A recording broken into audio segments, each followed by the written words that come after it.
Hey guys, it's Sapphire Moore, so I'm here with a review of The Gifted, Season 2. Episode 4, titled Outmatch. So, 16 years ago, we see Catelyn refusing to terminate her pregnancy of Andy, even if it's a high risk for both of them. So, basically, they go to the doctor. Doctor's like, if you go through with this pregnancy, you might die, the baby might die, or y'all both might die. And they suggest, the best thing to do is to terminate the pregnancy. And Catelyn's like, no, I'm not going to do it. So we can see how very determined she is with Andy. And we can see how Andy, even before he was even born up into this world, he was already causing his mama problems. So in the present, seeking a hacker's help again, they're looking for Wire. They found out the Frost had killed him, and that his brother obviously doesn't want nothing to do with y'all, because I'm not trying to die too, basically. So Grav, that's his name. You gotta love how these mutants come up with interesting names for themselves. Wire, Graph. So he refuses to help them. So then they end up kidnapping him, the mutant underground. And Catelyn exploits his addiction to kick, which is like, the drug of choice out in that, in the show. The little drug. So she exploits his addiction to kick to force him to help them find, the inner circle. So they discover that they're attacking an old mental hospital, and if we old mental hospital, they primarily keep mutants in there, And Lorna, she was in one of those, a while back, in her youth. So we have Lauren, Marcos, Johnny, and Clarice go to stop them with Sage blocking Graf's hacking. Catelyn gives him an overdose to help push him through, glimpsing Andy smiling on a security camera before Graf almost dies. Johnny and Clarice confront Lorna in the maximum security wing, and she releases the other patients to cover up escape. So, we see, one patient, they have, this, one patient has, this acidic blood. Another patient, they scream, something happened. So, obviously, they kept majority of, I would guess you say, the most mutants with the most kind of, dangerous powers in the maximum security thing, So, Johnny wants to go after them, but Clarice is like, look, we gotta get these other mutants out here first, because right now you got a bunch of you got some dead people up in here. You got the humans being held hostage. You about to have the police up in here. You got all these mutants. You kind of got to handle this situation first. So basically, Lorna and Andy went in to catch one movie. We don't know who the mutant is, because they keep they have the mutant covered in this blanket, so we don't know who this mutant is. We won't know until the next episode. So, as the inner circle tries to drive away with one patient, Marcos and Lauren blocks them. Andy rejects his sister and blasts him away, knocking Lauren out. His parents are devastated, and Reed's powers violently manifest again. On television, the hospital staff confess to inhumane treatment of the mutants, likely due to the Frost influence, and the attack is seen as a rallying point for mutant rights.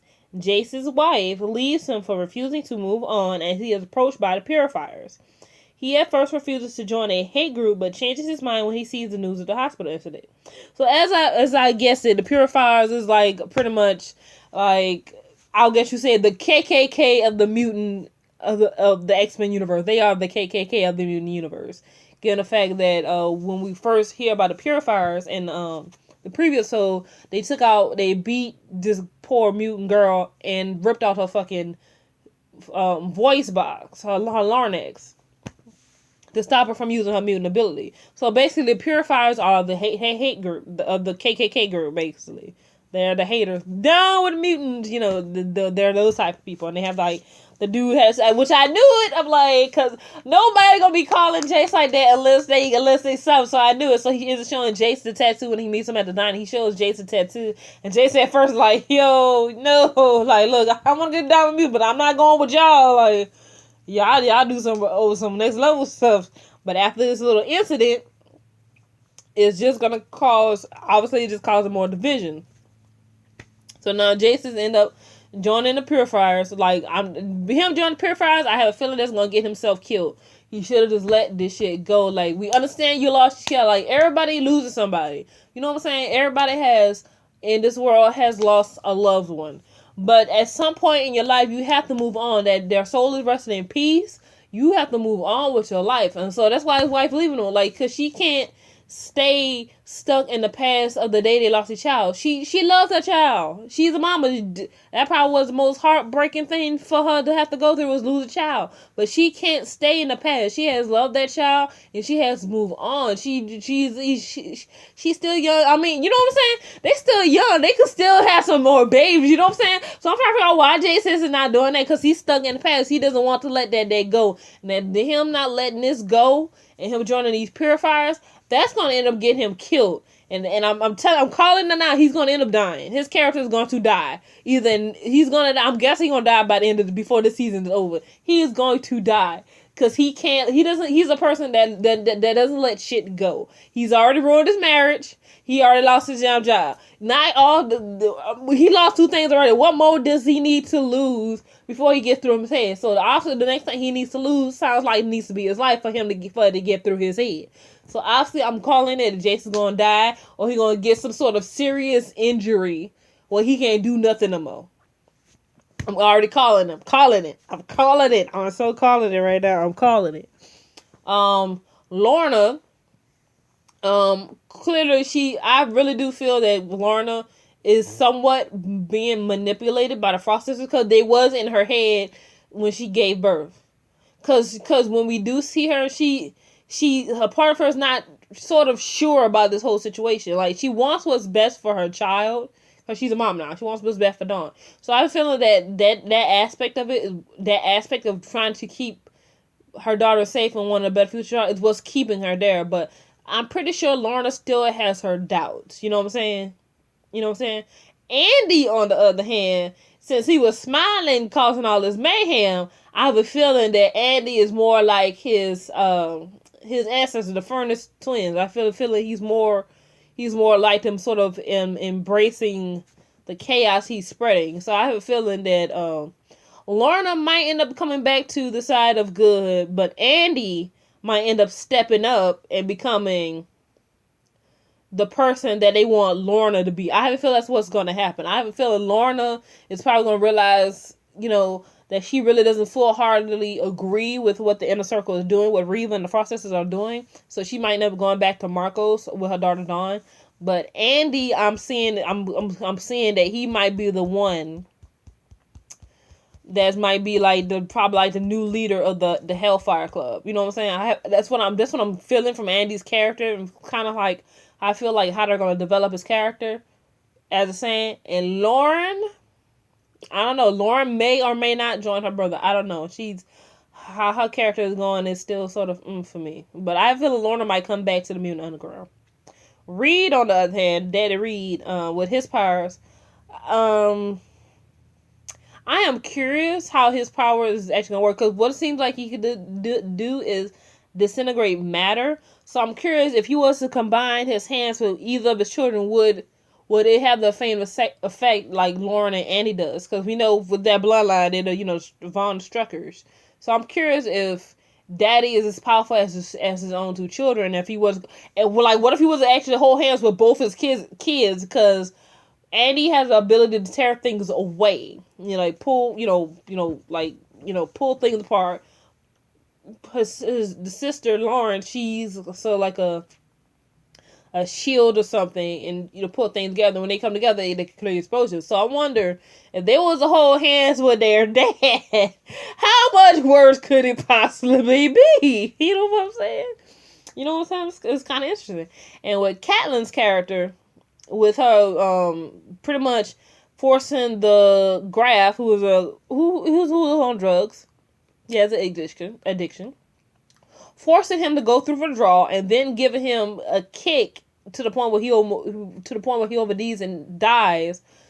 I read on some comments, a lot of people didn't like that for a character, but I'm like, when people are desperate, they will do some things that will shock you. And in Caitlyn's situation, she is desperately trying to get this child back, trying to get him back in her arms, that she is willing to literally say F the Hippocratic oath that she took as a nurse and do what she did.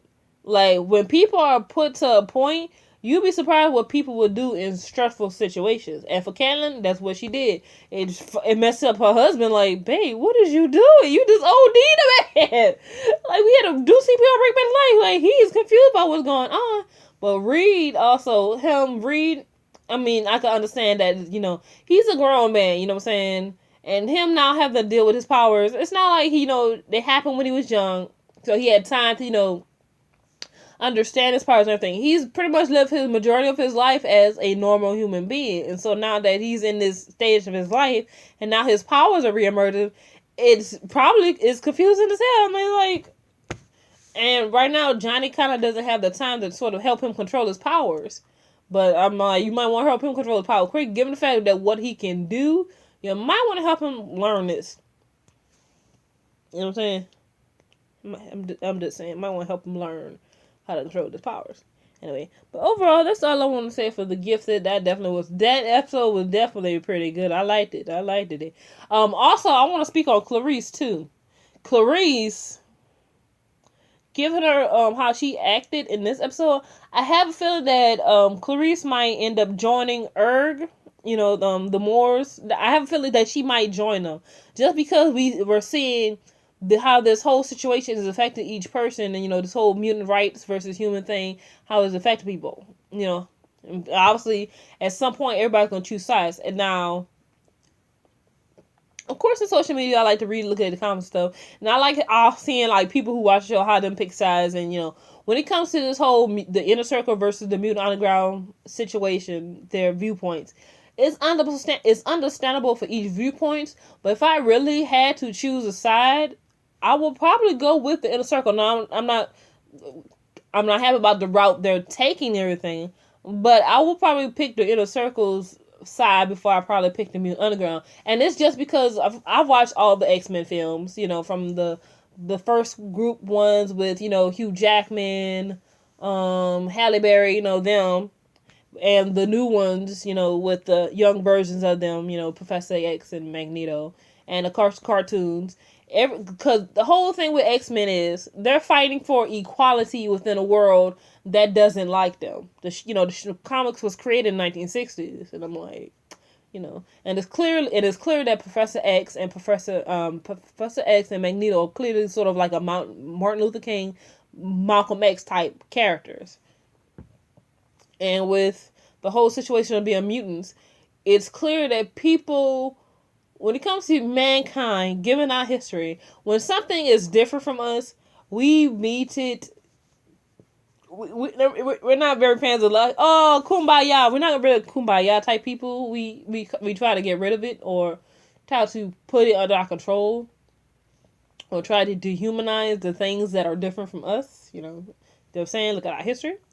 But I would probably go with the Mutant Underground, because no matter how much the Mutant Underground and all these mutants in power and politics have tried to, secure the mutant rights, people still hate them. And they're painting them as terrorists. Granted, some actions of the Inner Circle has not helped with the view of how mutants are viewed in the world and the media. It has not helped. But people don't like them. Don't like mutants. So Reva's plan to build a place that's specifically for mutants, to me, it's really not a bad idea. It's better for them to be with people their own. Now, I'm not saying there's some humans out there in the show that don't like them in terms of the X-Men universe. They don't like them. They like them. But it's still like some of their powers to another person. Some of their powers are dangerous. Let's be honest. I mean, Reed can disintegrate matter. You have the Lauren and Andy, when they hold their hand together, it's pretty much a freaking explosion. Reva can disarm you just by opening her mouth. Polaris, like her daddy, has control over magnetism. Do you know how much metal is in the freaking planet? Like, if you did not see the X-Men film, X-Men Apocalypse, when Apocalypse tells Magneto to, look like really dig deep into the earth, and because you cannot just manipulate metal that you can see, but there's metal within the earth's core. and he pulled that metal out from under the ground, from the earth itself, and destroyed that concentration camp. And you to see all this metal flying around him, and then of course toward the end of the movie you see him literally controlling all this metal from cities and buildings and man, you gotta think about how dangerous that is. Not only that, but Professor X himself. If you watch the movie Logan, Professor X is one of the most powerful. What is it? Telekinesis? No, it's not telekinesis when you think. Telepaths. There we go. That's the word I'm looking for. Telepaths. That we have been introduced into the X-Men series, aside from, Miss Jean Grey herself. But when it comes to Professor X, the fact that it was pretty much, he was the one who ended up killing the X-Men. It was no other. It was Magneto. He himself killed X-Men. It's not like he even did it on purpose, but with his aid, with him getting old and having these seizures, he can't control his powers. And throughout the film, you see him when he has these seizures say how it affects various people. Like, Professor X could actually kill somebody if he was that type of person. Like, screw human race. And he even says that in the first X-Men movie when Wolverine asks him. He's like, when he's on Cerebro searching for Rogue, he's like, and Wolverine asks him, can't you just concentrate harder? And he replies, I could if I wanted to kill her. So Professor X's powers it sounds cool. Yeah, I can read minds and manipulate people. But it can get to that point of dangerous. So a lot of these characters is dangerous. So for a person who does not have power, it's dangerous. And in the case of I wanted this to be short, but I'm kind of going on. But I'm almost done with this. But in the case of, if you watch the MCU movies, the Avengers stuff, and the point of Civil War, that was the whole point of the Civil War film and Batman versus Superman, DC's film, was the fact that you have people, their worlds, they're introduced to these superhuman beings that do have dangerous powers. I mean, you got the Scarlet Witch in the MCU. You have the Hulk. You piss him off, he gets angry. He gets big and green. It's a control the rays, and you keep hitting him. He's gonna piss him off more. Just making him stronger. Obviously, they have not learned that lesson themselves yet. But you have people then you have Thor himself. Thor was just a mythology until you actually meet Thor and Loki. These are gods of Norse mythology, and they just came to Earth. Not only that, but obviously we have been introduced to Thanos, who, you know what I'm saying? So for human beings, and of course in the DC, you got Superman, a man who really cannot be hit with any bullets. His only weakness is kryptonite, and he can't see through lead. Other than that, Superman is pretty much unstoppable. So in the course of the Civil War movies and Batman vs Superman, the human people of these universes, they see power that cannot be controlled, essentially. And what's to stop these superhuman beings from going rogue, which was the whole point of Suicide Squad. And Amanda Waller's character is like, what if the next, because that was the whole point when she's having this little meeting, what's to stop the next Superman from doing what he wants to do? Because they got lucky with Superman. Superman was born on Earth. He was raised by Martha and John Kent. He was pretty much raised as a normal human being who had to learn to control his powers. And, pretty much a Boy Scout. He's pretty much the Captain America of the DCU. You know what I'm saying? But what if you get the next person that has Superman's powers, like General Zod, who was trying to terraform the freaking Earth? You know what I'm saying? It's an understandable thing that these people feel mutants. They have powers that cannot be controlled, and you can't control it.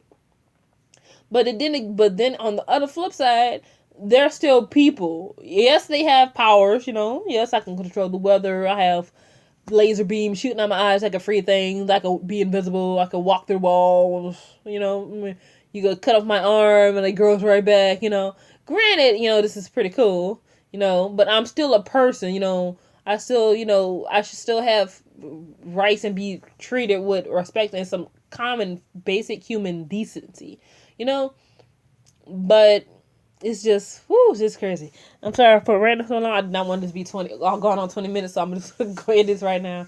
But anyway, that's just me. How I just wanted to talk a little bit. But anyway, comment, rate, subscribe. The Gifted will return in 2 weeks because I think this is the there's a game that's gonna be playing, so we will get The Gifted in 2 weeks. So within that 2 weeks, I'm gonna go ahead and post all of season 1.